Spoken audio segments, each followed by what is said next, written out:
In 2017, when the PayPal Mastercard came out, it was considered one of the best catch-all credit cards because it gave you 2% back on every single one of your purchases. And then in 2022, it got even better because it then gave you 3% on all your PayPal purchases. But recently, this card has changed, and now instead of giving you 2% back on every single one of your purchases, it's only going to give you 1.5% back on your purchases.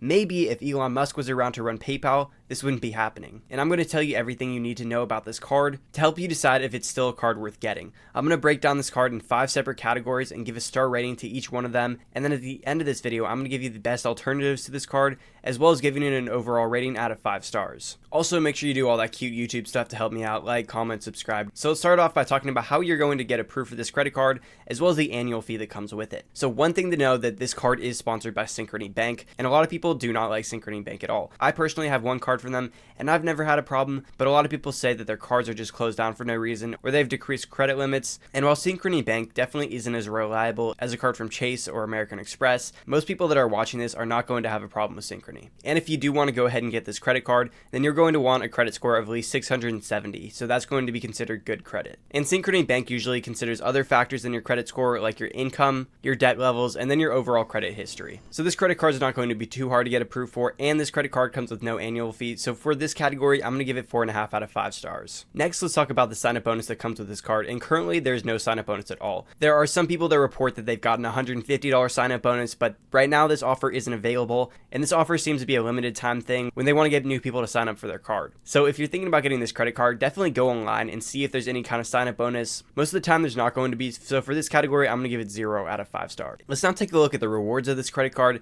and this is when it starts to get a little bit interesting. Like I said previously, it was 2%. Plus, it gave you 3% on all your PayPal purchases, but as of 2 weeks ago from when this video is releasing, that 2% bumped down to 1.5%. There's tons of other credit cards that give you 2% on all your purchases, but now this credit card has fallen under that gold standard and is only giving you 1.5% back. And that's the thing with these kind of fintech cards, cards that aren't backed by big banks like US Bank or American Express. They tend to give really good rewards at first, but over time they're not able to maintain that. So then they bump the rewards back down, and then it's not really worth getting the card anymore. This is why I'm a little bit worried about that new Robinhood credit card, because I'm not sure that they're going to be giving you those 3% rewards long term. So that 1.5% back just really isn't that good. And now the main feature of this card is going to be that 3% when you're using PayPal. That's either going to be when you're sending money to other people through PayPal, when you're using it in store, or online purchases. Also, this is just a side note. Do you guys actually use PayPal? Like, I think I've only used PayPal once in the last 3 years, and that was to get paid for some random job I did. I always just put in my credit card when I'm checking out online, or even use Shopify to check out. I mean, I assume if you're watching this video, you're using PayPal, but I don't know. Are you guys actually using PayPal? I'm not. But anyways, this card is going to give you 3% on all your PayPal purchases, so you can potentially get some use out of that, because if you go and check out at Nike or a lot of other online retailers, then you're going to be able to use PayPal to check out, which is going to give you that 3% back. So for a while, this credit card was very good because it gave you that 2% and you could use it as a catch-all credit card, but then it also gave you that 3% on PayPal purchases, and that was very uncommon because most of these catch-all credit cards like the Citi Double Cash don't give you extra rewards categories. But now obviously this card's pretty much just going to be used for PayPal purchases, which you can still definitely get some use from, but it's not as good as it used to be. So I'm going to give it 2.5 out of 5 stars. As far as the redemption goes, you can redeem it all at 1 cent per point, and your rewards are going to show up in your PayPal account. You can then use those rewards to send to other people, use for purchases, or have it directly deposited into your bank account. The redemption is pretty standard, but I still like it. So for the redemption category, I'll give it 4.5 out of 5 stars. If we look at the design of this card itself, it's going to look a lot like the Amazon Prime Visa. It has that navy blue look to it, and then the PayPal logo in the center of the card. It is pretty simple, but I like that they didn't try to do too much with it, and they just stuck with a clean look. So for the design of the card, I'll give it 3 out of 5 stars.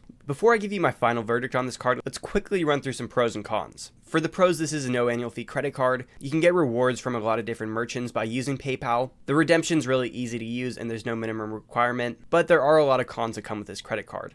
The first one is that you do need a PayPal account. There's not usually going to be a sign-up bonus, and of course they bump that rewards down to 1.5%. It's never good when you see a credit card getting nerfed. And then lastly, there is a 3% foreign transaction fee, so if you plan to use this credit card overseas, don't do it, use another one. So really the only reason that I would get this credit card is if you use PayPal a lot for some reason, But if you do want a card that's just going to give you a flat 2% back on every single one of your purchases, I would look into some other catch-all credit cards. One that I really like is a brand new card from PNC Bank, and that's going to be the Cash Unlimited. That's going to give you 2% back on all your purchases. It's loaded with other benefits, and it's also going to come with a huge $250 sign-up bonus. You can also go with the Citi Double Cash, which will give you 2%, and that's a really good card for balance transfers, or you can go with the Wells Fargo's Active Cash, which will give you cell phone protection. But because this card no longer offers that 2%, it's just really not going to be that good of a card for me. And I don't use PayPal enough to justify getting this card. Plus, there's not going to be a sign-up bonus. So overall, I'm going to give this card 2.5 out of 5 stars. The only thing that's keeping this as maybe a credit card you should get